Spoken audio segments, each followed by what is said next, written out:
श्री गुरु चरण कमलेभ्यो नमः। श्री मातृपितृ चरण कमलेभ्यो नमः। शान्ताकारं भुजगशयनं पद्मनाभं सुरेशं विश्वाधारं गगनसदृशं मेघवर्णं शुभंगं लक्ष्मीकान्तं कमलनयनं योगिभिर्ध्यानगम्यं वन्दे वृन्दावनस्थं युवतिशतवृतां ब्रह्मगोपालवेशम्।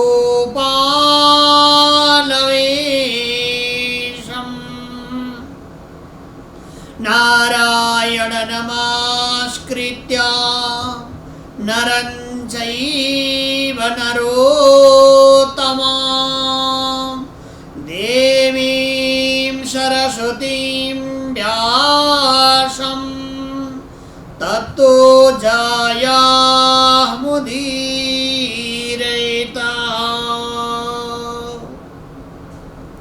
परमानंद सुखमय भगवान श्री हरि का मांगल्यमय रसामृत श्रवण लाभ करते आनंद लीन अनुभव का समादरणीय भक्तवृंद मां जय श्री राधे। सर्वदा जय जीएनएन एज टेलीविजन एवं एपी1 टेलीविजन बाट प्रसारित साधना संजीवनी कार्यक्रम यहाँहरू सबैलाई स्वागत छ। जय श्री राधे। श्री कृष्ण गोविंद हरि मुरारे हे नाथ नारायण वासुदेवा भवभयहारी कृष्ण मुरारी हे बनमाली श्याम हरे भज हे बनमाली श्याम हरे। श्री कृष्ण गोविंद हरे मुरारे हे नाथ नारायण वासुदेवा। कृष्णाय वासुदेवाय हरे परमात्मने प्रणतक्लेशनाशाय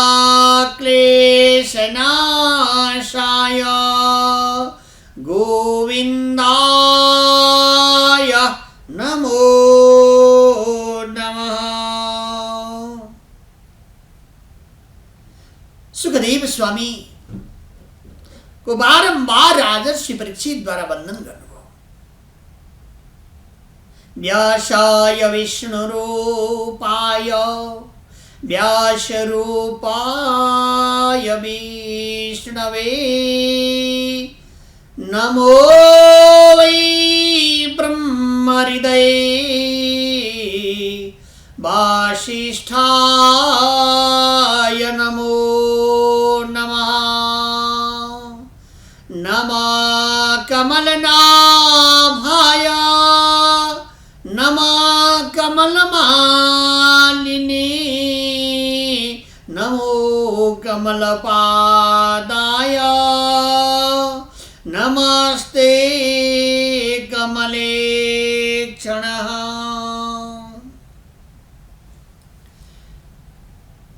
सुखदेव स्वामी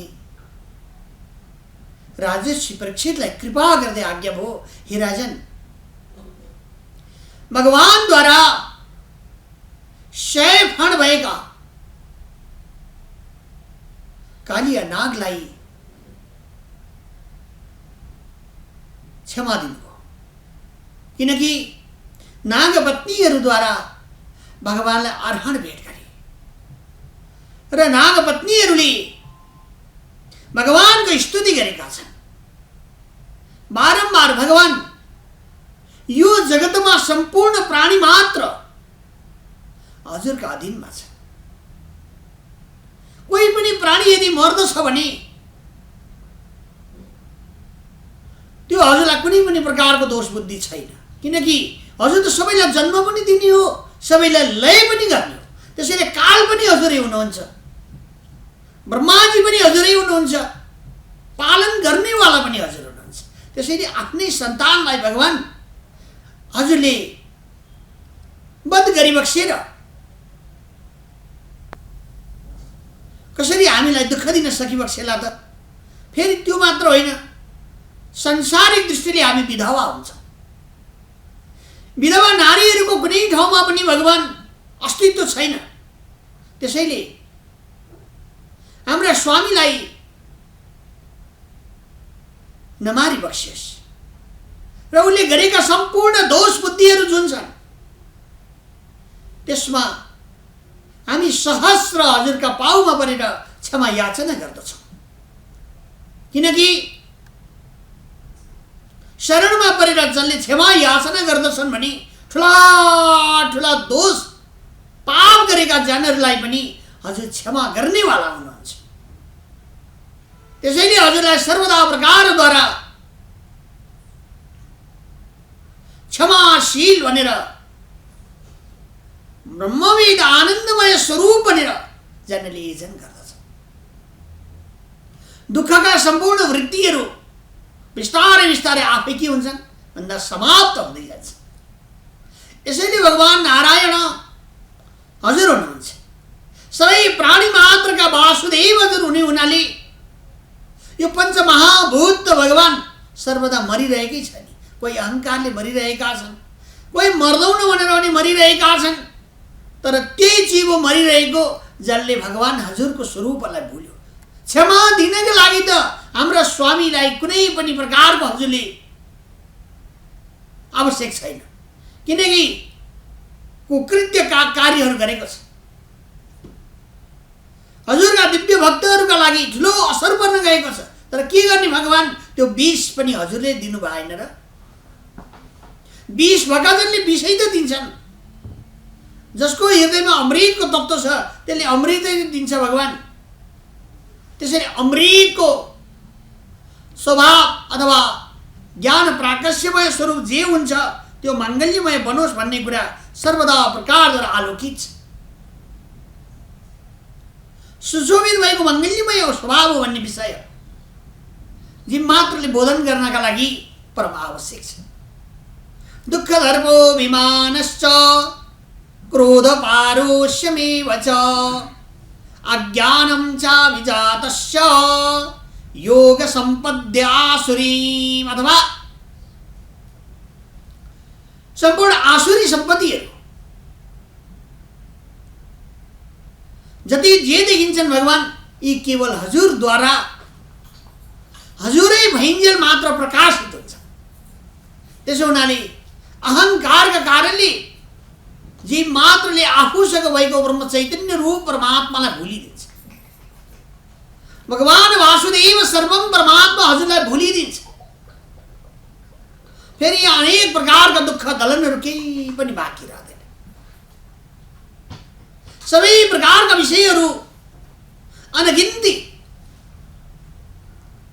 प्रकारका दुःखहरूमा गएर प्रवेश गर्दछ, त्यहाँ आनन्दको लाभ भन्ने कुरा हुन सक्दैन। अनि के गर्ने त भगवान भन्दा भगवानले आज्ञा भयो, ब्रह्म आनन्द, सुखमय आनन्द, ज्ञानमय आनन्द, विषयानन्द का कारणले परमात्मालाई भुलिदिन्छ। क्षमा दिनका लागि त योग्य हाम्रा स्वामी हुनुहुन्न, तैपनि हजुर करुणा राशि हुनुहुन्छ। हाम्रो मुखमण्डललाई हेरेर क्षमा याचना दिनुहोस् भनेर पुकार गरे। भगवान असाध्यै करुणा वत्सल भएको हुनाले नाग पत्नीहरूको पुकार श्रवण गरिबक्स्यो। नागराजले पनि सँगै भएर भगवानको स्तुति गरे। भगवान, म दण्ड पाउनका लागि योग्य छु, मलाई जस्तो प्रकारको हजुरले सजाय दिबक्सिन्छ त्यो सजाय भोग गर्नका लागि परमात्मा म तयारी छु। तर अनेक प्रकारका यसमा दुःख, अप्ठ्यारा, असजिलापनाहरू जे मात्रले प्राप्त गर्न सक्दैनन् भन्ने विषय पनि सर्वोपरि जान्न आवश्यक छ। भगवानलाई पूजा गरे, अर्हणहरू भेट चढाए राजन, र कालिन्दी कार्यनागले आफ्नी पुत्री सुसज्जित गरिकन भगवान ब्रजराजका समीपमा अर्पण गर्नुभयो। भगवान, दिने केही चिज छैन, यो नागमणि सहित यी नागकन्या पनि हजुरका लागि हामीले अर्पण गर्यौं। भगवान सहस्त्र खुसी भइबक्स्यो र आज्ञा हुन्छ, मैले क्षमादान दिएँ, तिमीहरू यो ठाउँबाट छोडेर रमणद्वीपमा गएर बस भनेर आज्ञा भयो। कालियानागले सबै डराउँदै भगवानसँग बिन्ती गरे, भगवान, रमणद्वीपमा हजुरका वाहन गरुड वास गर्नुहुन्छ। गरुडले सर्वदा प्रकारद्वारा हामीले देख्नै हुँदैन, परैबाट सासैले तानेर खाइदिनुहुन्छ अनि हामी भागेर आएर यहाँ लुकेका थियौँ। अब हामी त्यहाँ जहाँ गएपछि फेरि गरुडको आक्रमण हुनेछ, हामी मृत्युवरण गर्नुपर्ने छ भनेर आज्ञा हो। भगवानले आज्ञा हुन्छ, मेरा भक्त जो जे जस्तो प्रकारद्वारा भक्तहरू रहनुहुन्छ ती सबै भक्तवृन्दहरू मेरै हुन्। ती सबै भक्तवृन्दहरू ममा नै शोभित भएका हुन्छन्। त्यसो हुनाले मेरो भक्त तिमी पनि हो। अब मैले स्पर्श गरिसकेँ, आशीर्वाद दिइसकेँ, तिमीहरूलाई केही हुँदैन भनेर अभय चरणारविन्दको आश्रय तपाईँले लिइसक्नुभयो। गरुड पनि मेरा भक्त हुन्, मेरा सेवक हुन्, र तिमीहरू पनि मेरा सेवक हौ र मेरै भक्त हौ, मेरै सन्तान। अघि परमात्माको भक्त नहुनाले दुःख भएको, अब तपाईँहरूलाई कसैले पनि केही गर्दैन, जाओ। भगवानलाई पनि बारम्बार कालियानाग सहित 100 फणाले युक्त भएको कालियानाग सपत्नी सहित परिभ्रमण गर्नु, साष्टाङ्ग दण्डवत गर्नु र रमणद्वीपमा जानुभयो। आनन्दले रमणद्वीपमा रहन लाग्नुभयो। सबैले भगवान सच्चिदानन्द आनन्द घन ब्रजविहारी भक्तवन वंशा कल्पलता श्री कृष्णचन्द्र देव प्रभु को जय जयकार गरे। ब्रजवासीहरूले भगवानको उत्सव गाउन थाले। कालिया फणबाट काना नाचे, धुनधानसँगले स्तोत्र वन्दनहरू गरेका छन्। भगवान हाम्रो रक्षा गर्नुभयो। वास्तवमा यस्ता अकारण कारण स्वरूप गोविन्दका चरणमा हामी वन्दन गर्दछौँ, गोविन्दका शरणमा हामी पर्दछौँ, हामी भाग्यशाली छौँ भनेर परमात्मा श्री हरिको मङ्गल्यमय स्तुति गरे। भगवान असाध्यै खुसी हुनुभयो। भगवान असाध्यै प्रकारद्वारा प्रसन्न मुद्रामा सुशोभित भए आनन्द लाभको गति भगवान लिइबसेका छ। यसमा दुःख कुनै पनि प्रकारका विषयगत दुःखहरू के पनि छैन। रमणद्वीपमा जब जान लाग्नुभयो, भगवानलाई बारम्बार प्रकारद्वारा निहार्दै नागपत्नीहरूले प्रभुलाई साष्टाङ्ग दण्डवत गर्दै गए। त्यो भगवान प्रमेय आनन्द स्वरूप परमात्माको हे राजन, करुणा जसको माथि पर्दछ, जसलाई भगवानले कृपा गरी बक्सिन्छ, त्यो संसारमा रहँदै पनि मुक्त भइहाल्दछ। सबै ब्रजराज प्रभुलाई प्रसङ्गनाहरू, नन्द बाबा, नन्दरानी, गोपीगणहरू, ग्वाल बाल सबैले पूजा गरे। दाउ दयाल शङ्करसनले कृष्ण तिमी त बडो पराक्रमी रहेछौ, त्यस्तो कालिया नागलाई पनि तिमीले आज परास्त गर्यौ, त्यति गरेर पनि क्षमा दान दिन सक्यौ हो। यो दिव्य भावना सम्पूर्ण प्राणीहरूका लागि बुझ्न जरुरत छ भनेर आज्ञा हो। किनकि भगवान भनेको कर्तुम अकर्तुम अन्यथा कर्तुम समर्थवान स ईश्वर, त्यो समर्थवान कृष्ण भनेर भगवान दाउ दयालले मनमनै श्री कृष्णचन्द्र देव प्रभुको वन्दन गर्नुभयो। किनकि यो त वासुदेव हो नि त, वासुदेव परा वेदा वासुदेव परामखा वासुदेव परो धर्मो वासुदेवा परां गतिः। कृष्णं नारायणं वन्दे कृष्णं वन्दे व्रजप्रियं कृष्णं द्वैपायनं वन्दे कृष्णं वन्दे वृथासुतम्। इस दिव्य परम प्रकाशमय भगवान परमात्मा को गुण आलोकित गर्नका लागि, दिव्यमय ज्ञानलाई सुशोभित गर्नका लागि सर्वदा प्रकारद्वारा ज्ञान ध्यान स्वभाव जन्मात्रले गर्नुपर्दछ। यसमा परम कल्याण हुन्छ। सुखदेव स्वामीका समीपमा राजर्षि परीक्षितले श्रवण गर्नुभयो, जिज्ञासा गर्नुभयो, भगवान यो काली नाग भनेको को हो र के कारणले यो वृन्दावनको दिव्यमय काली दहमा आएर लुकेर बस्नु पर्यो? सो आज्ञा होस्, सुन्दा पनि पाप हारिणी कल्याण गर्नेवाला यो दिव्यमय कल्याण गर्नेवाला अमृत तत्त्वले परिपूर्ण भएको संवाद हजुर श्रवण गराइबक्सियोस्। सुखदेव महामुनिले आज्ञा भयो, राजन रमण द्वीपमा भगवानका परम सेवक गरुड बस्नुहुन्छ। त्यहाँ सर्वदा प्रकारद्वारा लाइन पूर्वक जति पनि नागराजहरूलाई त्यहाँ बस्नका लागि, सर्पहरूलाई बस्नका लागि ठाउँ दिएको थियो, त्यहाँ सबै पालै पालो महिना महिनामा पालो लाइन लागेर भोजनका लागि जानु पर्दथ्यो। भोजन गर्नका लागि आफै जानुपर्ने, त्यो भोजन मिलेपछि फेरि अर्को लाइन कसको आउँछ ऊ जानु पर्यो। यस्तो थियो। 100 फणले युक्त भएको यो काली नागको पालो आउन लाग्यो।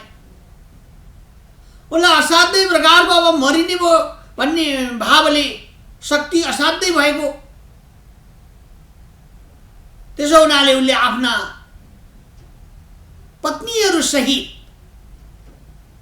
कालिया नागको यो दिव्यमय स्थानमा आएर एकान्तमा कसैले नदेख्ने ठाउँमा लुकेर बस्यो।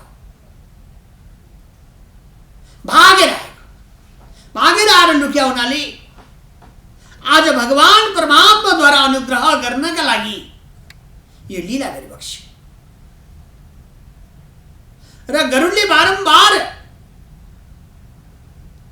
अब खान पाएन, सारा दिन अब आफ्नो भोजन कता गयो भनेर खोज्न लाग्नुभयो। त्यस समयमा साह्रै ठुलो युद्ध पनि भएको थियो। कद्रु पुत्र कालिया नाग, त्यसो हुनाले बारम्बार कालिया नागले युद्ध गरे तर परास्त भए, किनकि गरुडले उसलाई सारा शक्तिहीन गराइदियो। गरुडले सारा प्रकारका शक्तिहरूलाई क्षण अथवा हीन गराएको हुनाले, शक्तिहीन भएको हुनाले त्यहाँबाट भागिकन कालिया दह श्रीधाम वृन्दावनमा यहाँ समीपमा आएर लुकेर बस्न लाग्यो। र आज त्यो दिन आयो भगवानका भक्त गरुडले छोएको हुनाले प्रभुका धाममा जन्म भयो, प्रभुका धाममा बास मिल्यो। प्रभुका धाममा अथवा वृन्दावन 84 कोश ब्रजमण्डल भनेको सज्जनहरू यो जयति तेदिकम जन्मना ब्रज, परमात्माको यो दिव्यमय लीला गरिबक्सिने भगवानको आफ्नो निजी घर हो। वृन्दावन निजी घर हो, निजी कमरा भगवानको चाहिँ टेढे खम्बा, निधिवन, सेवा कुञ्ज, भगवानले अनेक लीलाहरू गरिबक्सिन्छ। सज्जनहरू जति पनि भोजनहरू बनाएर रात्रिको समयमा निधिवनमा भगवानका दिव्यमय दरबारमा भोग लगाइन्छ नि, प्रभात कालमा जाँदा सो भोजन आदि सर्वका भोजन गरेको हुन्छ। त्यहाँ कोही पनि पशु पन्छी कीट पतङ्ग बन्दर कुनै पनि रातको समय भएपछि बाहिर जान्छ, किनकि यो देवताको समय हो। अब उनीहरूलाई पढाएको त छैन, कतै बारेको पनि छैन, नआऊ भनेको पनि छैन, ती आफै जान्छ। र प्रभात कालको समय हुँदा हुँदा फेरि ती सम्पूर्ण बन्दर राजहरू, हजारौं बाँदरहरू भए, अरू कीट पतङ्गहरू सबै त्यहाँ आउने गर्छ। आज पनि यो दिव्यता छँदैछ, किनकि रातमा भगवानका दिव्यमय लीला हुने गर्दछ। त्यसैले भगवानको यो निजी मल, यो धामको आश्रय हो र त्यो धाम सम्पूर्ण कलाले युक्त भएका भगवान परब्रह्म परमात्माको चरण स्पर्श पाएर आज कालियानाग मुक्त भयो। त्यसैले भक्तको पराक्रम कति हुन्छ, भक्तमा शक्ति कति हुन्छ, भगवानका प्रिय भक्तहरूको दिव्यमय सामर्थ्य तो कति हुन्छ। यहाँ सर्वदा प्रकारद्वारा उद्बोधन गरिएको छ। ब्रह्म विषयक सुखसँग यहाँ सम्बन्ध भएको छ। दुःख भन्दाखेरिमा अरू प्रकारका दुःख आलयहरू यहाँ केही पनि छैन। ब्रह्म विलयम त्रिगुणादितीय, ब्रह्म विलय अथवा भगवान परमात्मामा नै त्यो स्वरूपभूत आनन्द स्वरूप ज्ञान आफैमा आफै परिपूर्ण हुन्छ। दुःख भन्ने विषय आफै समाप्त हुन्छ भन्ने विचार गरेर जनले सर्वदा संगत लाभ प्राप्त गर्नुपर्दछ, संग लाभ गर्नुपर्दछ। ब्रजङ्गनाहरूले भगवान परमात्माको साथ प्राप्त गर्नुभयो, जसका कारणले भगवानका मुख कमलबाट असाध्यै राम्रा सुमधुर कथा अमृतहरू आस्वादन गर्नुभयो, भगवानको दिव्यमय स्वरूपको दर्शन गर्नुभयो र दुःखबाट उनीहरू सर्वदा सुखमय भइरहेछन्। त्यसो हुनाले जो सुखका पुञ्ज स्वरूप भगवानको चरणाश्रय ग्रहण गर्न चाहन्छ, ती जनले सर्वदा कल्प द्रुमाद श्रीमद रत्नगार सिंहासनस्थौ श्री श्री श्रील गोविंद देवौ पृष्ठलीभि सेव्यमानो स्मरामि, अथवा आनंद परमानंद परमंगल्यमय स्वरूप द्वारा भगवान परमात्माको चिन्तन गर्दछन् र मंगलको गान गर्दछन्। यस्तै प्रकारद्वारा कालियानागले पनि भगवान परमात्माको आज धामको आश्रय प्राप्त भयो। त्यसैले धामको ठुलो महत्त्व छ। उ त लुक्न आएको हो नि, तर नजानी धामको आश्रय भएछ। जस्तो प्रकारद्वारा भवानी शंकर प्रभु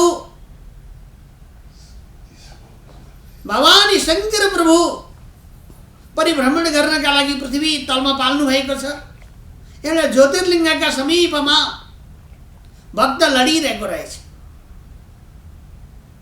त्यो देखेर भगवान चुपचाप लागेर अगाडि बढ्नुभयो। आशुतोष त्रिपुरारी प्रभु, जगत जननीलाई दया लाग्यो। भगवान हेरिबक्सिष्ठ भजन गर्दा गर्दा गर्दा गर्दाखेरि हजुरको आराधना गर्दै यो बालक, यो भक्त आज यहीँ सुतेछ, लडेछ, भोकै प्यासै होला। त्यसो हुनाले हजुरले एकचोटि हेरिबक्सिस्। हे होइन, यो भजन गरे होइन देवी, यो अरू नै कार्य गरिरहेको छ, यसले सोचिरहेको छ, त्यसैले यता नलागौँ भनेर आज्ञा भयो। जगत जननीले ढिपी गर्न लाग्नु। भगवानले ठिकै छ नि त भनेर जल यसो कमण्डलुबाट जल छर्किदिई बक्स्यो। त्यो भक्त जुरुक्क उठेर भगवानका मुख कमलमा हेर्यो। भगवानले आज्ञा भयो, हे भक्त, हामी शिव शङ्कर गौरी शङ्कर तिम्रो अगाडि आएका छौँ, के चाहियो वर माग भनेर आज्ञा हो। उसले भगवानसँग आज्ञा हो, भगवान मलाई केही पनि चाहिँदैन, मलाई भाङ दिनुहोस् भनेर माग्यो। देख्यौ देवी, यो त भाङ खाइरहेको। अनि त्यो भाङ चाहिँ अब आफ्नो खाना खुराकी खोज्दा खोज्दै आएर यहाँ छ कि शिवजीलाई चढाएको भनेर खोज्न आएको। यसलाई भक्ति शक्ति केही भएर आएको होइन। त्यसैले जगतमा ध्यान ज्ञान विषय स्वरूप सबैले गर्छन्, गरे जस्तो गर्दछन्, तर कसले कसरी गरेका छन्, के गर्दैछन् देवी, त्यो बुझेर मात्र आशीर्वाद दिने गर्नुपर्दछ भनेर भवानी शङ्कर प्रभु आफ्नो यात्रामा अगाडि बढी बक्स्यो। धामको आश्रय भगवानको दिव्यमय स्वरूपको पूजा अनन्त कोटि फलदायक छ। त्यस्ता भगवानको चरण युगलमा बारम्बार चित्तवृत्ति लाग्नु पर्दछ, लगाउनु पर्दछ। सुखदेव स्वामीले आज्ञा भयो, राजन, यस्तो प्रकारद्वारा भगवानले रमण द्वीपमा पठाउनु भएका कालीय नाग आनन्दपूर्वक रमण द्वीपमा रहन लाग्नुभयो। अब अघि दुष्ट भएका गरुड र कालीय नाग अब मित्र भएर रहन लागे, कुनै प्रकारको भय भएन। त्यसो हुनाले सर्वदा परमात्मा नै सम्पूर्ण प्राणी मात्रका आत्मारूप ब्रह्म भएको हुनाले त्यो भगवानको लीला सम्झेर सबै प्राणी मात्रलाई वन्दन गर्नुपर्दछ। अनि जगतको वसुदैव कुटुम्बकम भनेर दर्शनीय हुन्छ भनेर